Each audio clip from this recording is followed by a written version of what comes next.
Big billion ഡേയ്സിൽ ഒരു കിഡിലൻ ഓഫർ കണ്ടിട്ട് ബോട്ടിൻ്റെ എയർഡോപ്സ് 131 വാങ്ങി. ഞാൻ റിയൽമി ബഡ്സ് യൂസ് ചെയ്യുന്നുണ്ട്. ഇത് കണ്ട് ജലസായിട്ട് സിസ്റ്റർ വാങ്ങിയതാണ്. പക്ഷേ ബോട്ട് നമ്മളെ നിരാശപ്പെടുത്തി. ഒന്നാമത്തെ കാര്യം, ഇതിൻ്റെ ഈ ലൈറ്റ്സ് ഉണ്ടാവും ഫുൾ ടൈം ഓൺ ആവുക ഓഫ് ആവുക ഓൺ ആവുക ഓഫ് ആവുക. എന്ത് കാര്യത്തിനാണ്? ഒരു കാര്യമില്ല. ചാർജ് പെർസെൻറ്റേജ് കാണിക്കാനാണെന്നുണ്ടെങ്കിൽ ജസ്റ്റ് കേസ് ഓപ്പൺ ചെയ്യുമ്പോൾ നമുക്ക് ആ ലൈറ്റ്സ് ബ്ലിങ്ക് ചെയ്താൽ മതി. പക്ഷേ ഇതങ്ങനെയല്ല, ഫുൾ ടൈം നമുക്ക് ഡിസ്റ്റർബൻസ് ആണ്. നൈറ്റൊക്കെ ഈ ലൈറ്റ് ബ്ലിങ്ക് ചെയ്തുകൊണ്ടിരിക്കും. അത് നമ്മുടെ കേസിൻ്റെ ലൈറ്റിൻ്റെ കാര്യം പറയുമ്പോൾ ഈ എയറോപ്ലെയിൻസിലൊക്കെ ലൈറ്റ് ഇങ്ങനെ ബ്ലിങ്ക് ചെയ്തുകൊണ്ടിരിക്കില്ലേ, റെഡ് ഗ്രീന് ബ്ലൂ അങ്ങനെ നമ്മളിങ്ങനെ ബ്ലിങ്ക് ചെയ്തിട്ട് കാണാൻ പറ്റില്ലേ. അപ്പോൾ അതുപോലെ തന്നെ നമ്മുടെ എയർഡോപ്സിലും ഈ ലൈറ്റ് ഇങ്ങനെ ഫുൾ ടൈം ഇങ്ങനെ ബ്ലിങ്ക് ചെയ്തുകൊണ്ടിരിക്കും. ആക്ച്വലി അതാവശ്യമില്ല.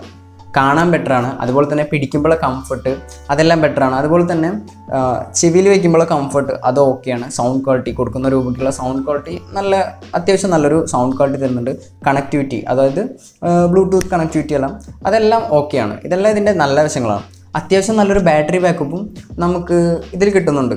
മോശമായിട്ട് എനിക്ക് തോന്നിയ ഒരു കാര്യം മൈക്ക്, അതായത് നമ്മൾ കോൾ ചെയ്യുമ്പോൾ ഓപ്പോസിറ്റ് ഉള്ള ആൾക്ക് വളരെ മോശമായിട്ടാണ് കേൾക്കുന്നത്. അതുപോലെ തന്നെ വോയിസ് നമ്മൾ റെക്കോർഡ് ചെയ്യുമ്പോഴും വളരെ മോശം റിസൾട്ടാണ് നമുക്ക് നമ്മുടെ ബോട്ടിൻ്റെ എയർഡോപ്സ് തരുന്നത്. ഓക്കെ, അതുപോലെ തന്നെ ഞാൻ പറഞ്ഞില്ലേ ലൈറ്റ്സ്, അനാവശ്യമായിട്ടുള്ള ഈ ലൈറ്റ്സ് എല്ലാം അവർക്ക് ഒഴിവാക്കുമായിരുന്നു.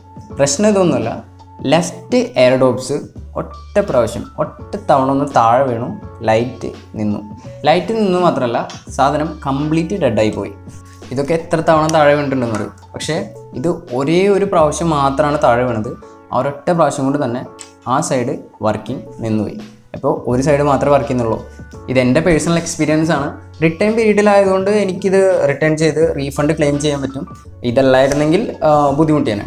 ഇതുപോലെ ഇയർപോഡ്സ് ഒക്കെ വാങ്ങുന്നുണ്ടെങ്കിൽ കുറച്ചും കൂടി 1000 രൂപയ്ക്ക് കൂടുതൽ കൊടുത്ത് കുറച്ചും കൂടി പ്രീമിയം ക്വാളിറ്റി വാങ്ങുക, അല്ലെങ്കിൽ വാങ്ങാതിരിക്കുന്നതാണ് നല്ലത്. ഇതേ രൂപയ്ക്ക് തന്നെ നമുക്ക് നല്ല ക്വാളിറ്റി ഉള്ള വൈഡ് ആയിട്ടുള്ളതോ അല്ലെങ്കിൽ നെക്ക് ബെൻഡ് ആയാൽ പോലും നല്ല ക്വാളിറ്റി കിട്ടും. പക്ഷേ ഇത്രയും രൂപയ്ക്ക് ഒരു നല്ല ക്വാളിറ്റി ഉള്ള എയർഡോപ്സ് നമുക്ക് അവൈലബിൾ അല്ല.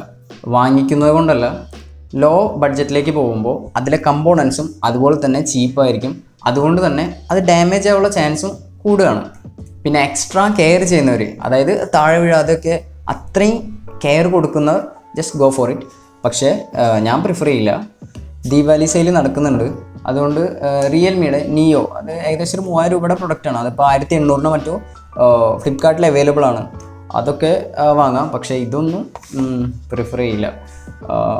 ആക്ച്വലി ബോട്ടിൻ്റെ വൈഡായിട്ടുള്ള ഇയർഫോൺസൊക്കെ ഞാൻ യൂസ് ചെയ്തിട്ടുണ്ട്. നല്ല ക്വാളിറ്റിയാണ്, നല്ല ബിൽഡ് ക്വാളിറ്റിയും ബെറ്റർ എക്സ്പീരിയൻസ് ഒക്കെയാണ് എനിക്ക് ലഭിച്ചിട്ടുള്ളത്. പക്ഷേ ഇതെന്തോ ഇങ്ങനെയായി പോയി. അപ്പോൾ anyway, for more tech content stay connected with 2MTM. Bye for now.